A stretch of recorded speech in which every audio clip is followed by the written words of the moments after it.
2024 spring market is here. Let the games begin. Wow.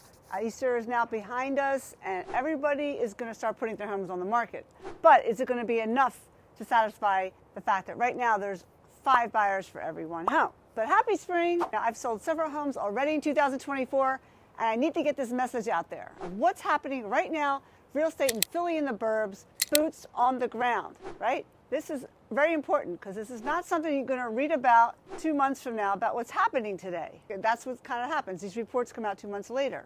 But the spring market frenzy has already started back in January, and every month it's gotten worse and worse. We had a 6% increase in prices in January, year over year, February, and March. So I'm doing this quick video to remind you, if you're going on the market, putting your house on the market right now in the springtime, what to expect. As always, I'll give you a few of my quick, easy staging fix-ups. A list of contractors if you need it. I'll put them down below to assist you. It's cardanoslist.com if you don't know where that is. And how to price your home to get more eyeballs and competition that can drive up your price, and why you want to get your home inspected before it goes on the market. So there's just a couple things I want to talk about today.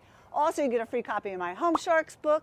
This book was written back in 2018 when I was promoting, I can sell homes in 26 days or less. And that was great at the time. And the average days on the market was like 150. But now things have changed, right? And the average is probably around 16 to 20 days, maybe probably more. But we've been selling houses in about 2 hours. I always give it 2 days, as I usually hold offers back for a couple days. I've been doing that for a long time though. But my tip is that I want to help you sell your home faster for more money. So you can put some money in your house, or you can put no money in your house when you're selling it. So right now, I'm going to go over a couple of those things. If you don't want to do anything, you're going to get a much lower number. If your house is worth 400 fixed up and you're putting on the market, you're going to get, and you don't do anything, you're going to get that much less. You might get 300. If you do spend 10,000, you can get maybe 450. Okay. But selling your spring in 2024, the spring market frenzy, the games are beginning. It's going to be crazy, and my tips are even more valuable than ever. The spring's happening. I've got my trees out front here. This house, they're budding already. It's very exciting. So let me tell you about a property I just listed on Borbeck Street. Okay, so I'm going to show you a picture. It's in Philadelphia, nice starter home. It's a twin in the Fox Chase section, very desirable section. People are moving in one parts of the city, which is not as desirable in people's minds, and moving to this section. That's what people tell me, so I'm going to say that on here. I know I'm not allowed to say about neighborhoods, but that's what people are telling me. So when I put this house on the market, actually when I went out in January to the listing, it might have been December, I can't remember, maybe the end of December, I said that the house, doing nothing, 220, do something, it could be 249, 250, paint, blah, blah, blah. I'm going to show you pictures. So right now I'm showing you pictures. This is what happened when I went out in the appointment. I went out, went to different parts of the rooms. I took some pictures to show what it looks like. And then what we did, he said, okay, let's get the higher number. I said, well, I don't know the number's going to be because prices are going up. It's been trending up because you can't use January's numbers because that's December's sales. You have to kind of wait to see what's happening. They need to do the work, and they weren't going to go on the market till March. So what we did was we got a painter in there and whatever, we got the home inspected. We did all these different things, and this is what we end up selling it for. First, we got pictures on the outside, and some beautiful pictures there, and some drone pictures.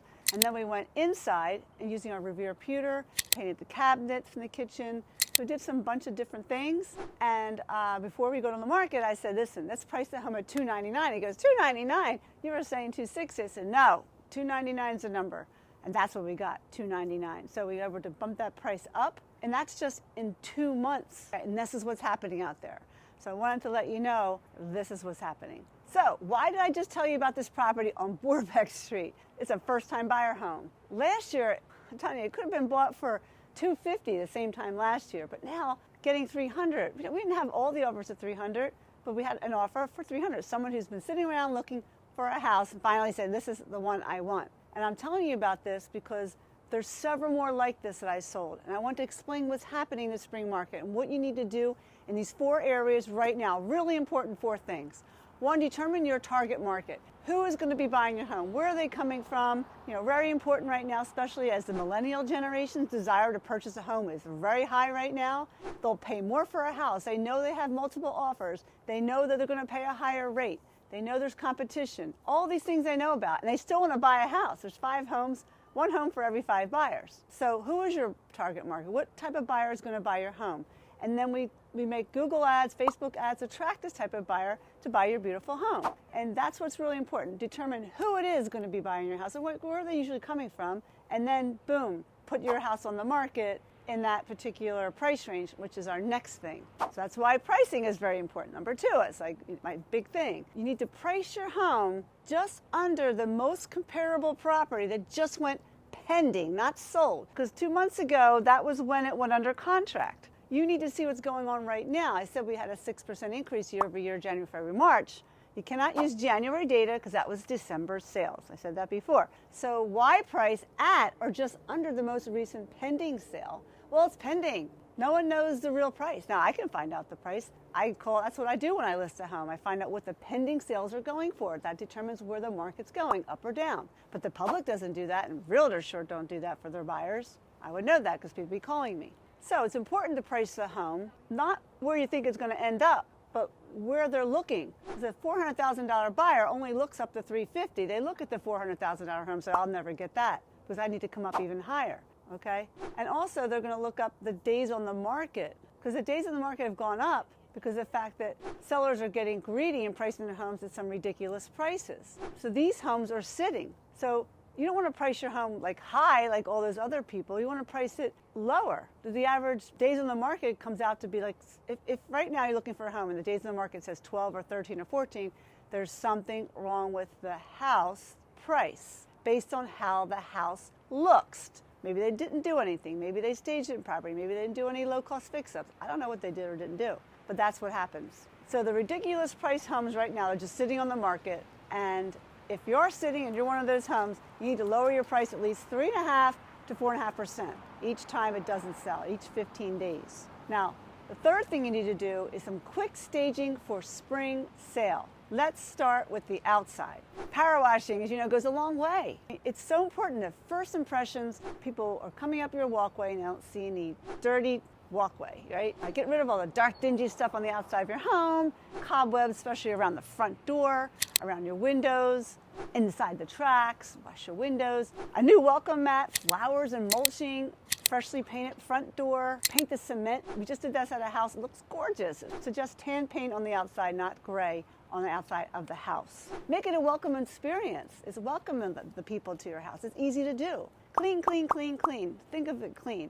Think about like selling your car. You sell a car, you detail it and everything. People don't do that when selling their house. And when inside, you want to detail areas that people don't expect to be clean, like around the heater, cobwebs, the basement, clean it, paint it.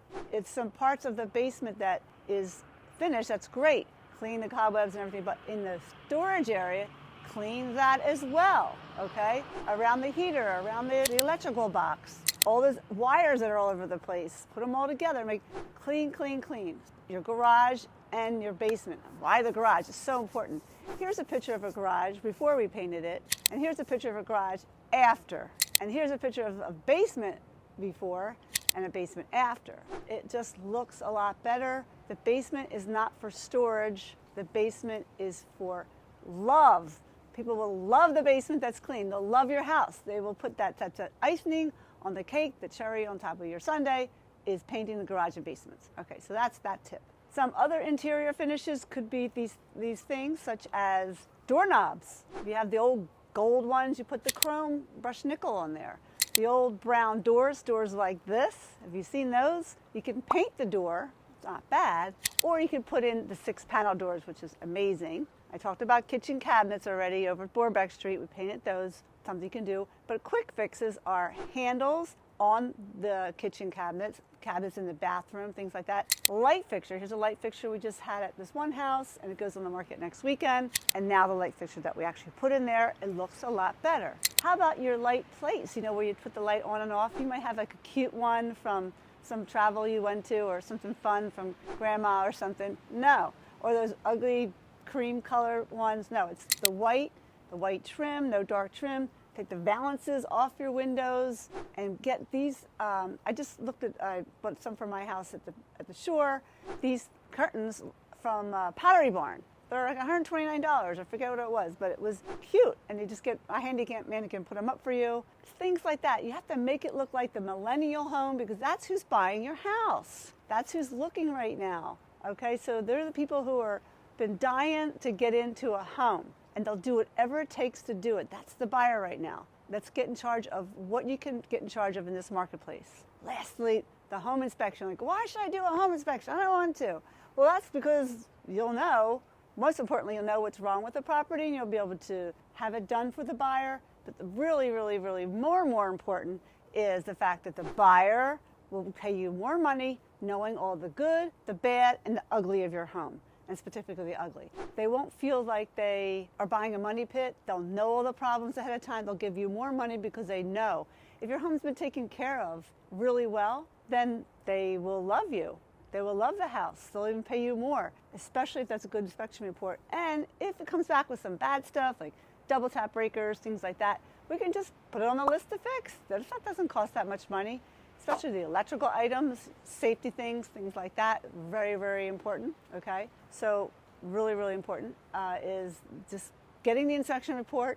And then the biggest thing around that and how you make more money from the inspection report is the strategy behind it, which we can go over that with you when the time comes. So there are the 4 things. Selling your home in the spring market right now. This is what's going on. It is a crazy thing here in Philly in the burbs, and you need to make sure that you just really do a nice job in showing your home, making it clean, making people feel comfortable coming into your home, and just make it a little take the 1960s out of your house and make it more like a 2024, tons of fixtures, things like that. Diane Cardano, I forgot to tell you I was, but you probably know that already. Just subscribe, please. I need your help in getting to 1,000 subscribers by the end of the summer. And you can get on my calendar, dianescalendar.com. You can call me anytime. Send you a copy of my book, okay? Don't forget that. You get a free copy. Just go to homesharksbook.com. All these great things. Spring is here. Let's get to it. We only have a couple months to capture this time. Have a great day.